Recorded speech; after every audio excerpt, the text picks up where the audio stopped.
The countdown showed 47 seconds when enemy hackers breached the nuclear power plant's control systems. While the FBI scrambled and the Pentagon panicked, Emma Chen, the quiet IT girl they called the Ghost, cracked her knuckles and did what she'd trained 8 years to do. She went to war in cyberspace. Welcome to Daily Story. Before we begin this incredible tale of digital warfare and hidden expertise, tell us in the comments what city you're watching from today. And if you believe stories like this deserve to be told, hit that subscribe button to join our community. The 42nd floor of the Meridian Tower housed Global Tech Industries, a mid-sized consulting firm that specialized in business solutions for Fortune 500 companies. The office hummed with the familiar sounds of corporate America: keyboards clicking, phones ringing, and the steady murmur of meetings that could have been emails. In the far corner of the IT department, past the server room and behind stacks of outdated computer equipment, sat Emma Chen at a desk most people forgot existed. At 31, she had been with the company for 3 years, and in that time, she had probably spoken fewer words aloud than she typed in an average day. Emma was the person you called when your computer wouldn't start, when the printer was possessed by demons, or when you'd locked yourself out of your email for the 3rd time this month. She would arrive at your desk like a ghost, fix the problem with swift, silent efficiency, and disappear before you'd finished saying thank you. Her coworkers had given her the nickname the Ghost because of her ability to appear and vanish without making a sound. Some found it endearing, others found it mildly unsettling. Emma didn't mind. She preferred being invisible, and invisibility was something she had learned to master long before she'd ever heard of global tech. She lived in a studio apartment 15 minutes from the office, a sparse space that would have looked empty to most visitors except for the wall of computer monitors and the custom-built workstation that took up half her living room. Her neighbors assumed she was a gamer or maybe a freelance web designer. They had no idea that those screens displayed real-time network traffic from intelligence agencies across 3 continents. What Emma's co-workers didn't know, what her neighbors couldn't guess, was that specialist Emma Chen, United States Army, had spent 8 years as part of an elite cyber warfare unit so classified that its members weren't allowed to acknowledge it existed. She had been one of 12 operators trained to conduct offensive and defensive cyber operations against nation-state actors, terrorist organizations, and anyone else who threatened American interests through digital means. Her official military occupational specialty had been listed as Information Technology Specialist. Her actual job description would have required a security clearance higher than most generals possessed. For 8 years, she had been America's digital sword and shield, fighting wars that never made the news on battlefields that existed only in lines of code and network protocols. The transition to civilian life had been harder than any mission she'd ever undertaken. The corporate IT world felt like moving from Formula One racing to driving in a school zone. But it was quiet, predictable, and safe.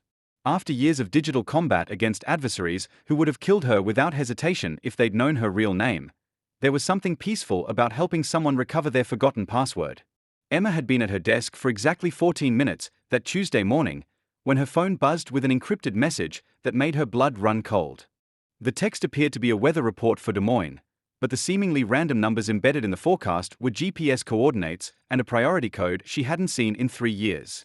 She glanced around the office to make sure no one was watching, then opened a secure connection to a server that didn't officially exist.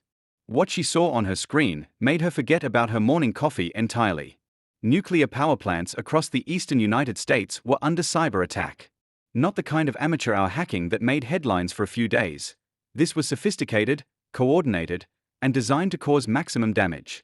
Someone with serious resources and advanced capabilities was systematically gaining control of critical infrastructure systems. Emma watched in real time as the attackers moved through the networks of 6 different power plants, bypassing security measures that had cost millions of dollars to implement. Their techniques were familiar to her, signatures she recognized from years of studying foreign cyber warfare capabilities. This wasn't random. This was a military operation. Her desk phone rang, jarring her back to the present moment. IT department, this is Emma, she answered, her voice carrying its usual quiet professionalism. Emma, it's Marcus from accounting. My computer's doing that thing again where it. I'll be right there, she interrupted, something she had never done in 3 years at the company. She hung up the phone and stared at her screen, where red warning indicators were multiplying like a digital infection. The attack was accelerating. In approximately 47 minutes, if the current trajectory continued, The hackers would have sufficient control to trigger emergency shutdowns at multiple nuclear facilities simultaneously. The cascading power failures would cripple the eastern seaboard, affecting everything from hospitals to air traffic control systems.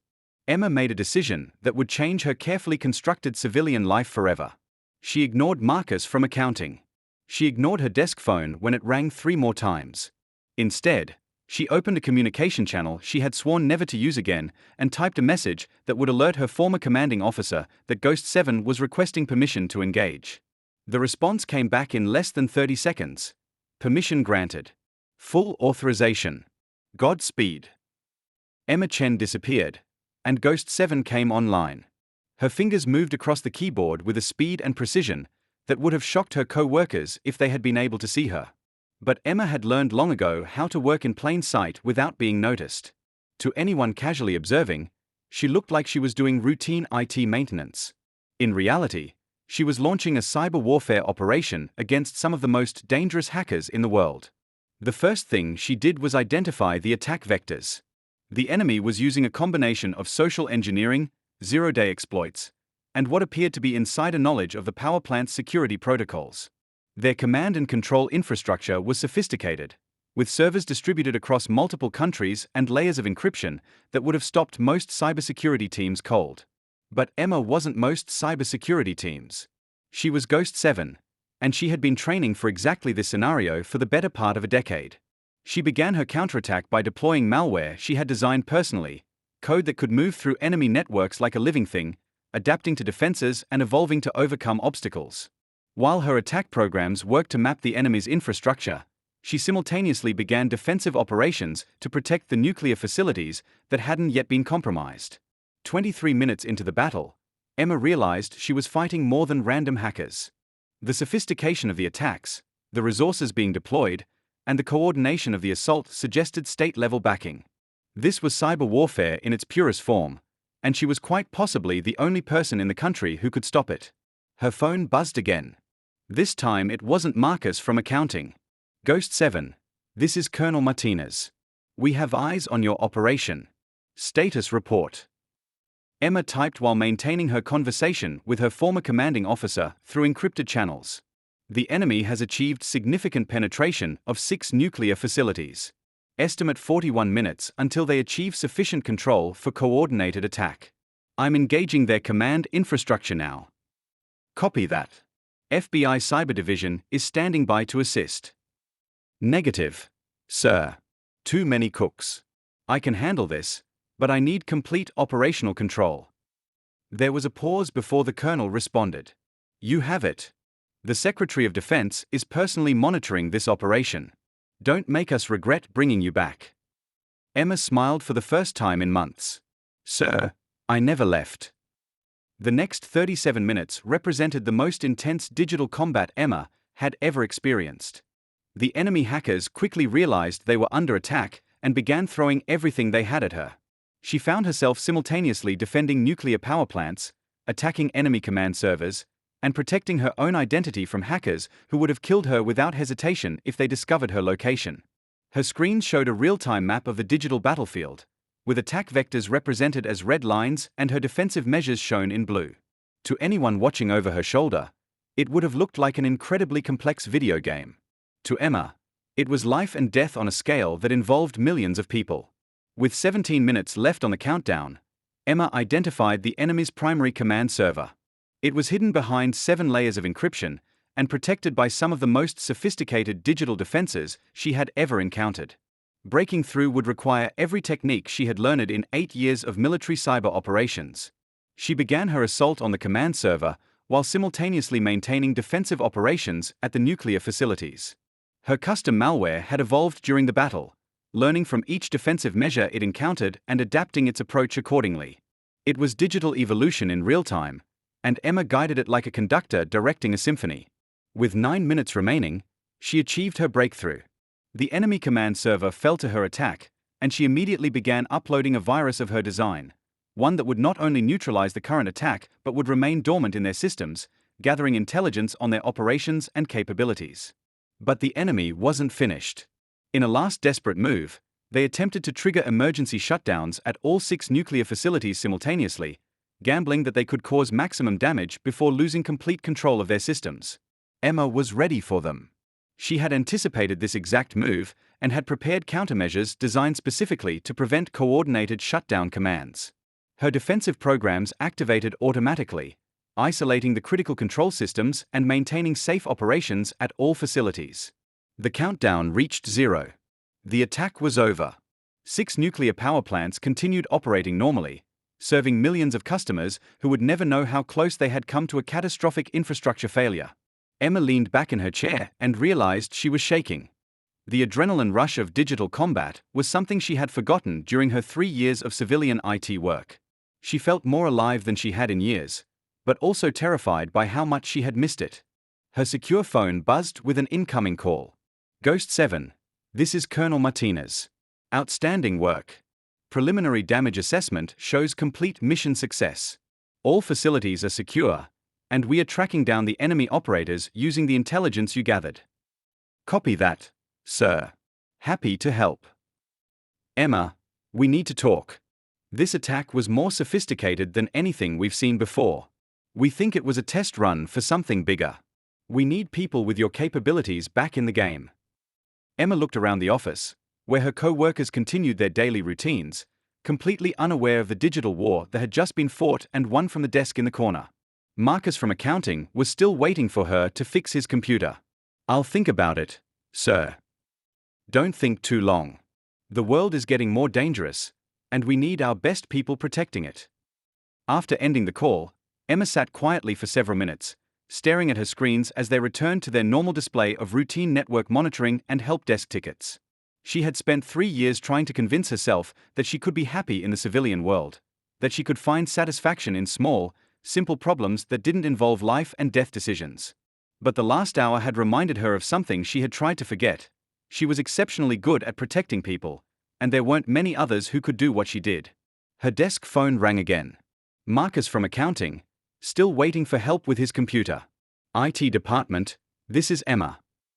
Emma, hi, I've been waiting for a while. My computer is still acting up, and I need to get these quarterly reports finished. I'll be right there, Marcus.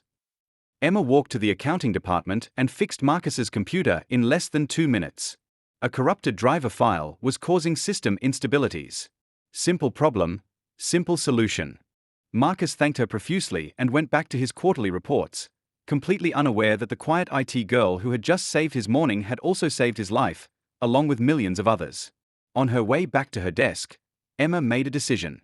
She pulled out her secure phone and sent a message to Colonel Martinez. I'm ready to come back. But I have conditions. The response came immediately. Name them. I want to work from here.